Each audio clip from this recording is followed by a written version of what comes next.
মধ্যপ্রাচ্যে ইরান ইসরায়েলের সংঘাতে যে উত্তপ্ত ভূ রাজনীতি, যার প্রভাব পড়েছে ফুটবল মাঠেও। স্থগিত হয়েছে এশিয়ান চ্যাম্পিয়ন্স লিগের ম্যাচ। এরই মাঝে আল নাসর শিবিরে দুশ্চিন্তার ভাঁজ ফেলেছে অধিনায়ক ক্রিশ্চিয়ানো রোনালদোর চোট। এদিকে তার রিয়াদ ছাড়ার গুঞ্জনে সরগরম ফুটবল বিশ্ব।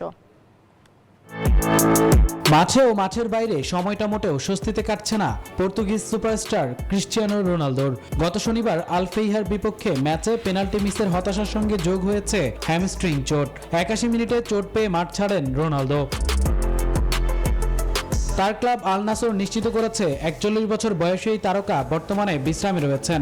কোচ জর্জ জেসুস একে মাসল ফ্যাটিক বলেছেন, কিন্তু চোটের গভীরতা নিয়ে ধোঁয়াশা এখনো কাটেনি। ভক্তদের জন্য আশার বিষয়, সম্প্রতি ক্লাবটি একটি ছবি প্রকাশ করেছে যেখানে রোনালদোকে ভার উত্তোলন করতে দেখা গেছে। এদিকে রিয়াদে মার্কিন দূতাবাসের ড্রোন হামলার পর নিরাপত্তা শঙ্কায় ছিলেন রোনালদো। দ্য সায়ানের তথ্য মতে তার ব্যক্তিগত বিলাসবহুল বিমানটি এরই মধ্যে সৌদি ছেড়েছে।